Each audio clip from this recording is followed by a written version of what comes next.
Good morning प्यारे बच्चों।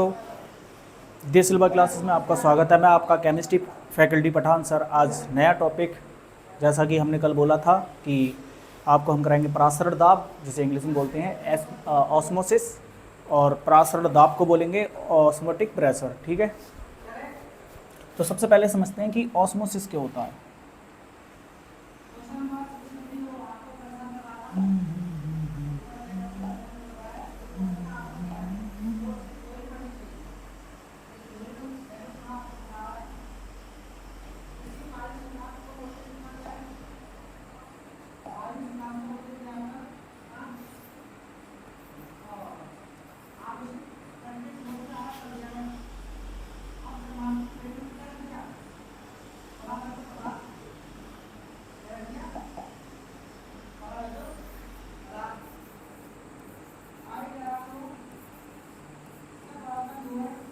Osmosis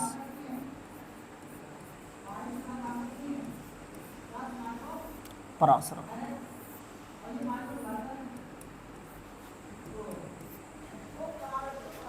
osmosis यानी परासरण क्या होता है, समझते हैं इसे।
ये जो है, ये हमारी है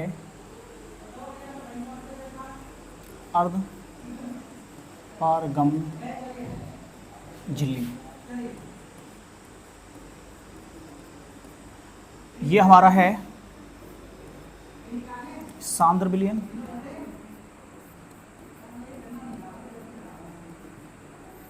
और ये जो है हमारा तनु विलयन।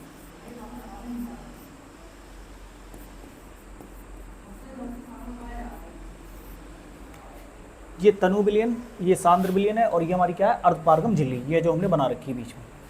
तो परासरण होता क्या है कि जब तनु विलयन के कण, कौन से, तनु विलयन के कण अर्धपारगम झिल्ली से होकर सांद्र विलयन की ओर गति करते हैं, तो इस क्रिया को परासरण कहते हैं।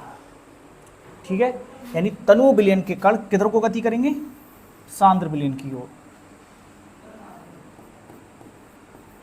किधर को गति करेंगे, तनु विलयन के कण सांद्र विलयन की ओर गति करेंगे। किधर, किससे होकर, अर्धपारगम झिल्ली से होकर। तो इस क्रिया को हम क्या कहते हैं, परासरण कहते हैं। ठीक है, अब आता है ऑस्मोटिक प्रेशर।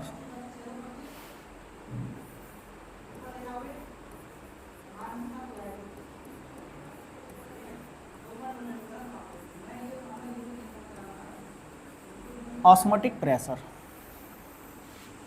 इसे बोलते हैं परासरण दाब, परासरण दाब।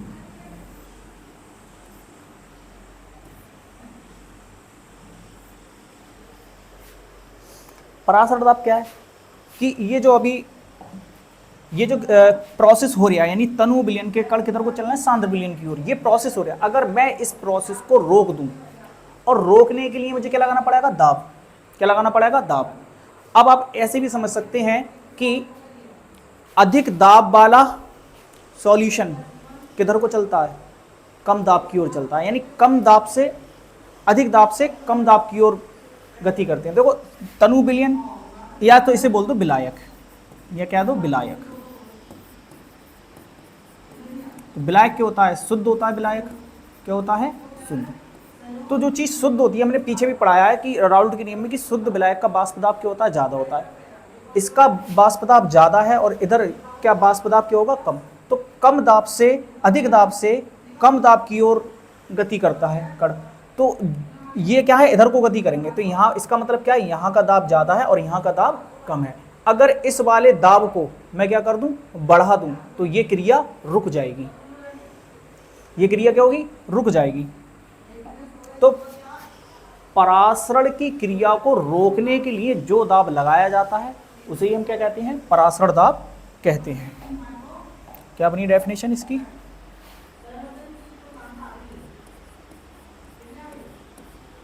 परासरण की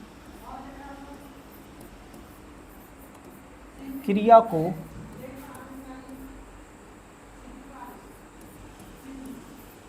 रोकने के लिए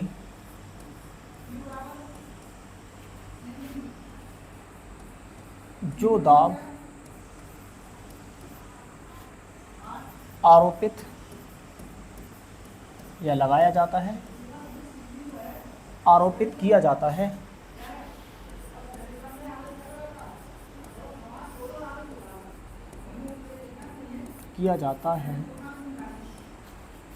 उसे परासरण दाब कहते हैं, या उस दाब को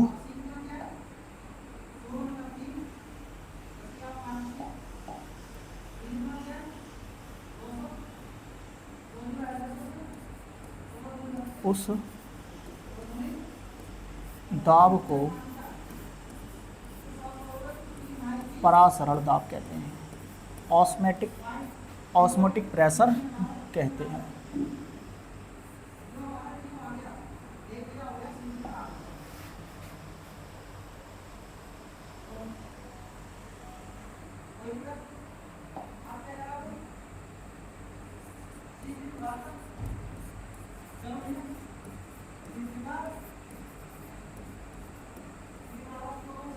इसे रिप्रेजेंट किससे करते हैं, इसे पाई से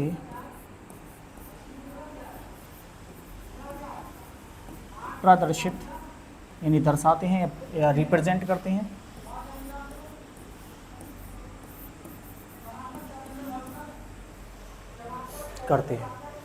ठीक है।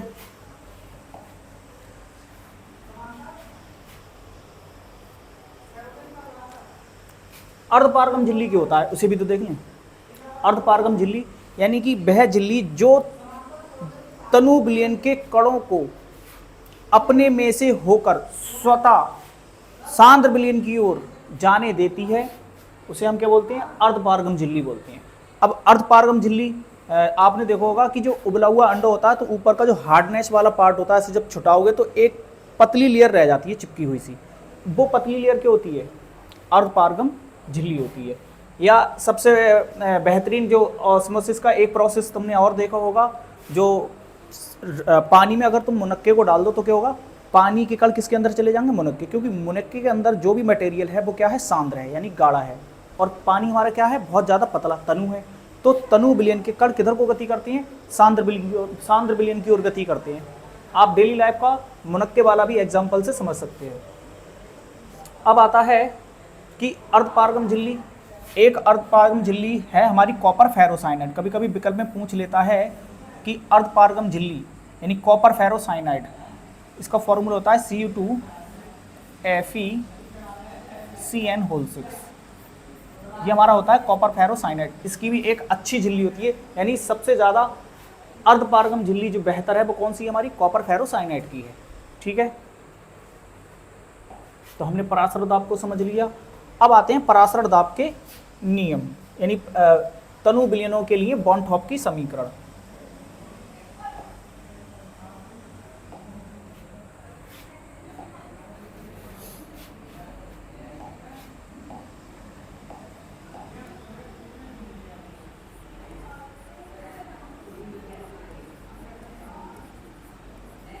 तनु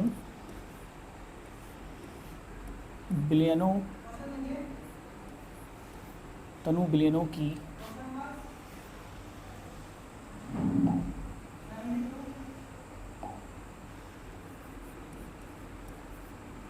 बॉन्टॉप समीकरण।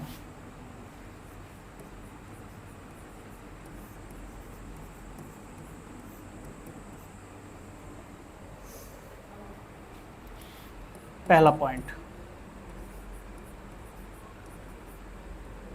बायल बॉन्टॉप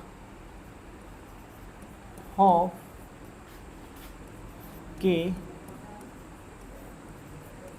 नियम से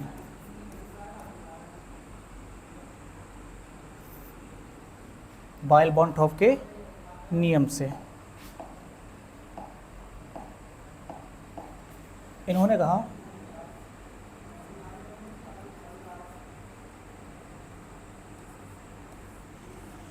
स्थिर ताप पर जो प्रेशर है P है वो समानुपाती होता है किसके, सांद्रता के। बायल बॉन्टॉप ने क्या बताया कि जो प्रेशर है यानी दाब है वो किसके समानुपाती होता है, कॉन्सेंट्रेशन यानी सांद्रता के समानुपाती होता है। यानी अगर सांद्रता बढ़ेगी तो हमारा परासरण दाब भी बढ़ेगा। अब परासरण दाब को हमने रिप्रेजेंट कैसे करा था, पाई से, तो इसे भी हम काय से लिखेंगे, यहाँ पाई से ही लिखेंगे, काय से लिखेंगे, पाई से। पाई बराबर KC। चलो इसे अभी हटा दो, इसे ऐसे ही रहने दो। इसे समीकरण कितना दे दो, 1। फिर दूसरा जो नियम था वो था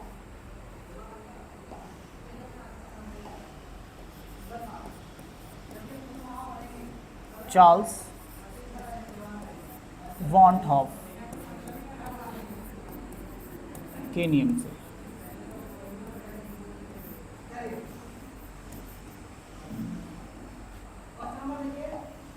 चार्ल्स बॉन्टॉप का जो नियम था वो था स्थिर सांद्रता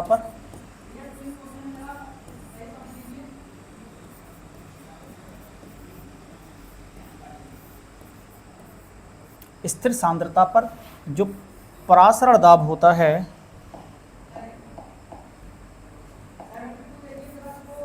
वो समानुपाती होता है परम ताप के। यानी कि वायल बॉन्टॉप का नियम क्या था, स्थिर ताप पर विलयन का परासरण दाब सांद्रता के समानुपाती होता है। और चार्ल्स बॉन्टॉप का नियम क्या था कि स्थिर सांद्रता पर विलयन का परासरण दाब परम ताप T के समानुपाती होता है। यानी कि अगर टेम्परेचर बढ़ाओगे तो भी परासरण दाब बढ़ेगा, लेकिन यहाँ पर हमें फिक्स किसे रखना है, सांद्रता, यानी C को फिक्स रखना है, C को क्या रखना है, फिक्स।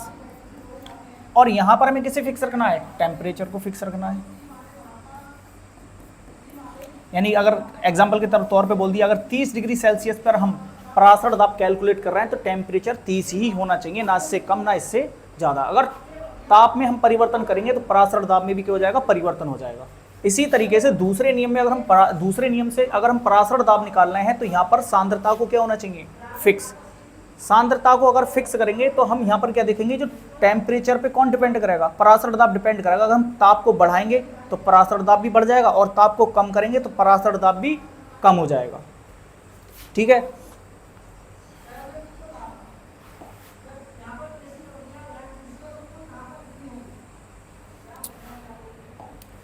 इसे समीकरण 2 दे दो। यदि अब देखो यहाँ पर पाई समानुपाती सी है, पाई समानुपाती सी है, यहाँ पर सी है, यहाँ पर क्या है टी, दोनों में क्या है सेम है पाई पाई। तो मैं इसे ऐसे लिखता हूँ समीकरण और 1 और 2 को मिलाने पर लिख दे, समीकरण 1 व 2 को मिलाने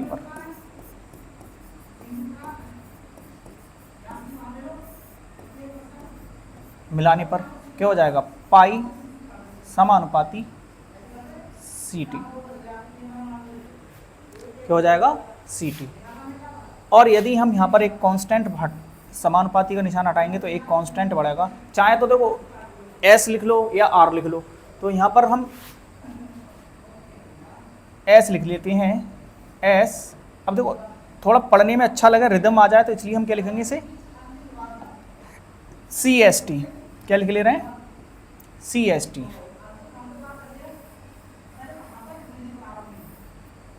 क्या लिख ले रहे हैं सी एस टी। इसे समीकरण दे दे रहे हैं 3, ठीक है।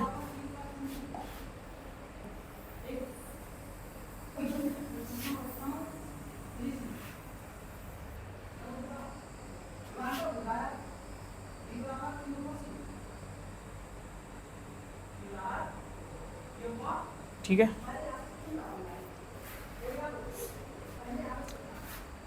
अब यदि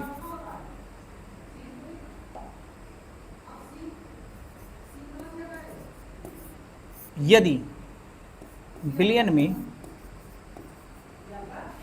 यदि बिलियन, यदि विलियन का आयतन v तथा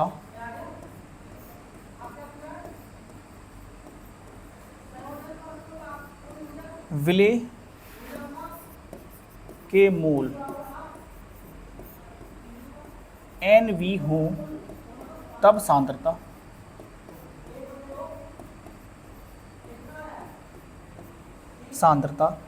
c बराबर क्या हो जाएगा nb अपॉन v।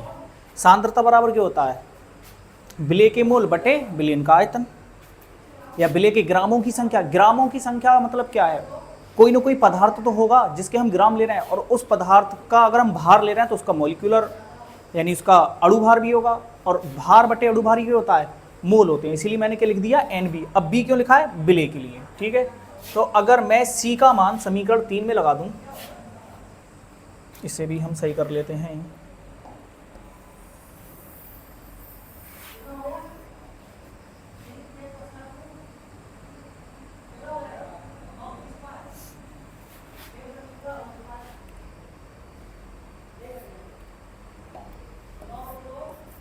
C का मान समीकरण 3 में रखने पर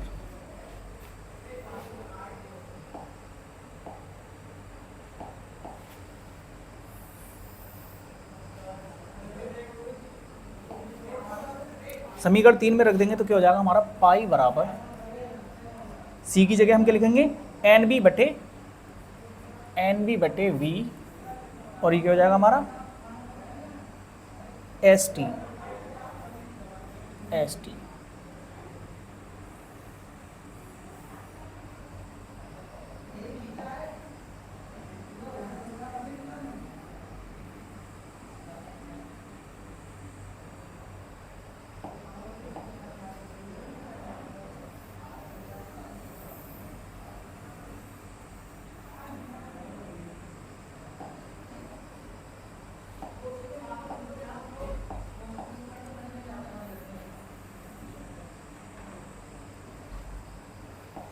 यदि हम इसे ऐसे लिख दें, पाई इधर गुणा कर दें तो क्या हो जाए पाई भी बराबर NBST, ठीक है। यदि विलेय का एक मोल हो, विलेय का बिलियन में एक मोल हो,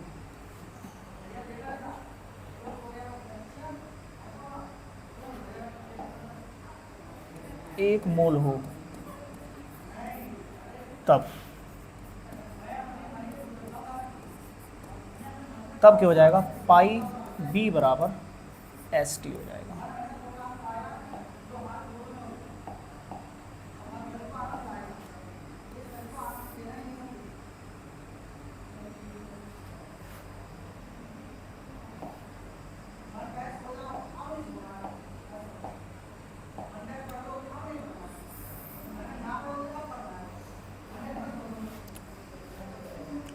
अब देखो, अगर मैं इस समीकरण की बात करूं, यहां पर जो आयतन है वो काय में है, लीटर में है। आयतन जो है यानी वॉल्यूम जो है वो काय में है, लीटर में है, लीटर में। अगर मैं, आपको पता है कि एन वी बराबर क्या होता है, डब्ल्यू बी बटे एम बी, और v को अगर मैं चेंज कर दूं काय में, वी एम एल में, v लीटर को मैं चेंज कर दूं बी एम एल, तो इसमें कितने से डिवाइड लगाना पड़ेगा मुझे, 1000 से। यानी कि यहाँ पर जो v है वो काय में है, लीटर में है, लीटर में। और अगर मैं इसे ml में चेंज कर दूं तो मुझे कितने से भाग करना पड़ेगा, इसमें 1000 से भाग करना पड़ेगा, तभी एक दूसरे के इक्वल होंगे। ठीक है, अगर मैं ये दोनों मान यहाँ b की जगह एन बी की जगह डब्ल्यू बी बटे एम बी लिख दूँ, और b की जगह क्या लिख दूँ, बी एम एल बटे 1000। ठीक है,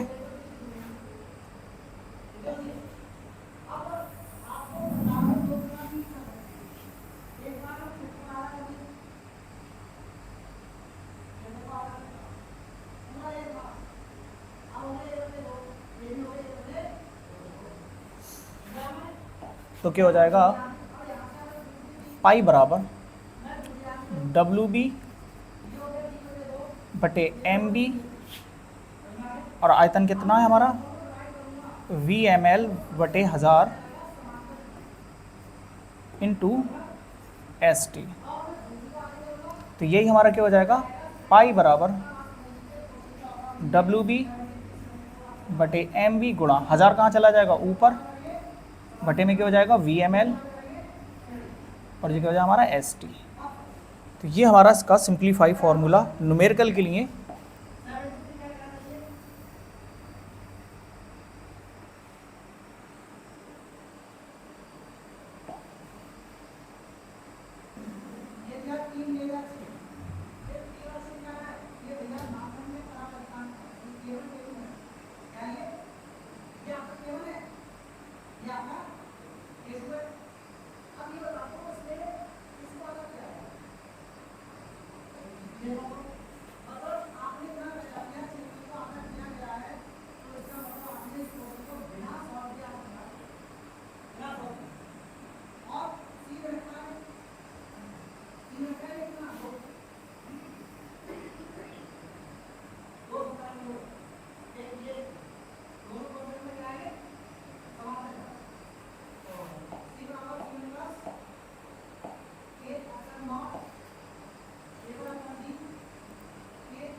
कि हमारा फॉर्मूला तैयार हो गया। यहाँ एस क्या है, गैस नियतांक है, सॉरी बिलियन नियतांक।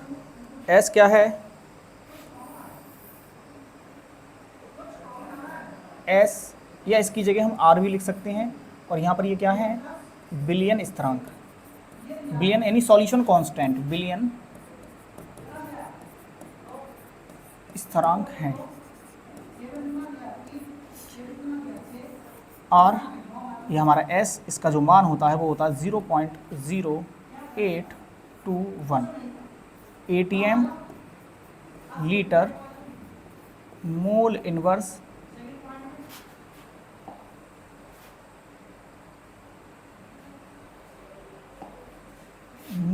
इनवर्स और केल्विन इनवर्स। ये इसका मान है।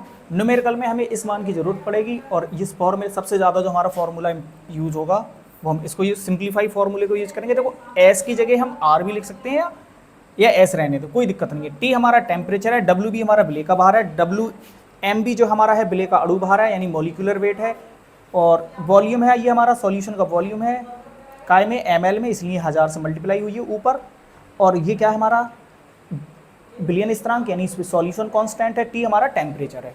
ठीक है, तो ये हमारा क्या है तनु बिलियनों की बॉन्ट-ऑफ समीकरण।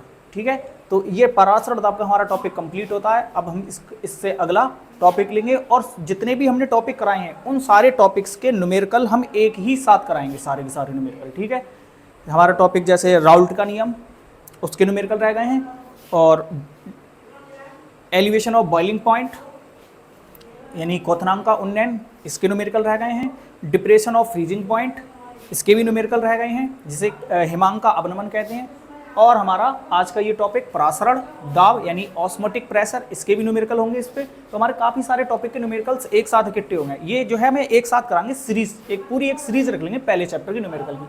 पिछले जो टॉपिक थे मोलरता थी यानी मोलेलिटी और मोलैरिटी और मोल फ्रैक्शन, इसके भी कुछ हम न्यूमेरिकल इस सीरीज में लेकर के आएंगे। ठीक है, तो आज के लिए इतना ही रखते हैं। जय हिंद, जय भारत, धन्यवाद।